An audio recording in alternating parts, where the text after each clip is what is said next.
Aujourd'hui, je voulais parcourir avec toi la collection Fleurs d'Oranger de Sylvaine Delacourte. Ok. C'est 5 parfums sur le thème de la fleur d'oranger. Et voilà, je les ai déjà sentis il y a un moment, mais j'ai pas pris de décision par rapport à cette collection. Et je voulais la redécouvrir avec toi et en parler un petit peu. On commence avec Orzo qui est le tout premier parfum et il est décrit comme Icy Orange Blossom, donc fleur d'oranger glacée un petit peu, tu vois. Voilà. Ok. Ouais. En gros, il est fait à base de petits grains du Paraguay, d'estragon d'Hongrie, orange du Brésil, musc blanc et ambroxan. Donc forcément, on ressent la fleur d'oranger parce que ça va être le thème commun de tous ces parfums. Et donc là, le but c'était d'en faire un truc un petit peu plus glacé, plus froid.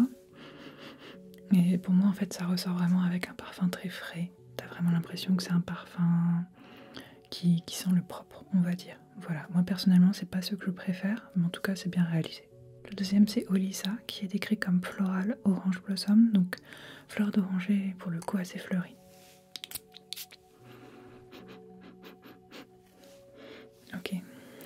Ok, il est intéressant, il est en effet plus floral. Moi, c'est pas les parfums que je préfère, mais il remplit son rôle. Et il est fait à base d'orange picara d'Italie, néroli du Paraguay, cardamome du Guatemala, jasmin, sambac d'Inde et vétiver d'Haïti.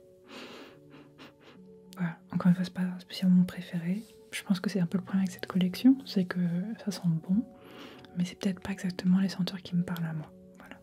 Le troisième, c'est Osiris, qui est décrit comme Delicious Orange Blossom, donc fleur d'oranger délicieux. Ah, il est très sweet, il est très sucré, il est très doux celui-là, ouais.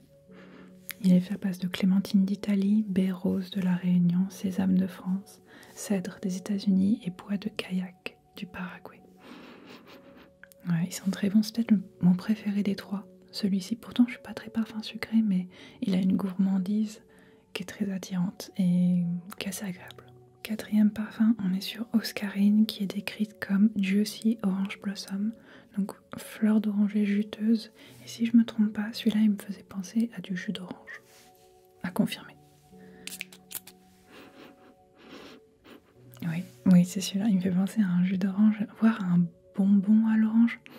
Et il est sympa aussi, mais il est très été pour moi, celui-là il est très fun, il est très joueur, on va dire, espiègle. Et dedans, il y a bergamote d'Italie, petit grain du Paraguay, cassis de France, aiguille de pin de France et basilic d'Égypte. Voilà.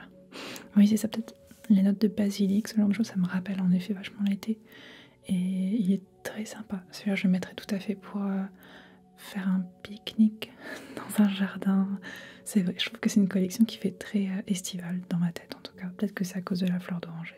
Et le dernier, c'est Oscan et il est écrit comme Leathery Orange Blossom. Donc, fleur d'oranger un peu cuivrée. Non, pas cuivrée, cuir. Leather. Voilà, on va voir. Et en effet, là, on a une ombre, un côté très sombre qu'on n'avait pas du tout sur les autres et qui complexifie un petit peu la senteur. Ça me plaît. Ça, c'est plus pour un date, je dirais, une soirée.